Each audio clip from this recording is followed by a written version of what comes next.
अस्सलामुअलैकुम दोस्तों की हाल चाल है जनाब। तुम देखते पे गुलाम अहमद टीवी तो मैं तुहाडा मेजबान है हाजी गुलाम अहमद। दोस्तों सब तो पहले अपने चैनल करना सबसक्राइब तो नाल लगे बैल के बटन करना क्लिक ताकि साड़ी अच्छी तो बेहतरीन नवी वीडियो का नोटिफिकेशन हमेशा ही तरह वीरा भरावां नूं मिलता रहे।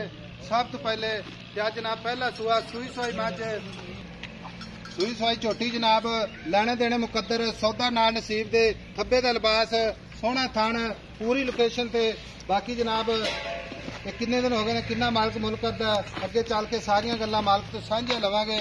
बाकी सोहना थण माशाअल्लाह पूरी लोकेशन ते अल्लाह दी मेहरबानी नाल बिल्कुल जनाब खूबसूरत लाजवाब झोटी जनाब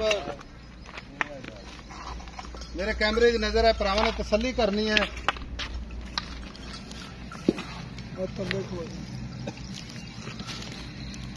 बाकी जनाब मालक तो सारिया गल्लां सांझियां लेने। अस्सलाम वालेकुम जी। वालेकुम सलाम जी। किनवा सुआ सुई जनाब? पहलन है जी पहलन। पहलन है मगर कट्टी कट्टा मगर खट्टा जी। मगर कट्टा आज सुई नूं किन्ने दिन हो गए? आज दिन 10 दिन हो गए। आज 10 दिन हो गए ने। खाना भी बिल्कुल साफ बिल्कुल छट्टा फुआरा वादा कोई काटा वादा घाटा फारा छट्टा हुआ अपनी वापसी। अपनी वापसी नहीं वापसी फिर कौन करता है? अल्लाह नहीं है ही नहीं अल्लाह की रहमत दा करम सोने चीज तरह। साफ होवे ना तो दोबारा कोई भी नहीं वापस करता हाँ, सोने तरह जी अपनी। सोने तरह हुण गल इस तरह की भी झोटी जिन्नी भी हैगी ना कैमरे दी नजर है पूरी सूरी जी झोटी है जी। ते मुੱਲ मंगना ही पूरा सूरा जी।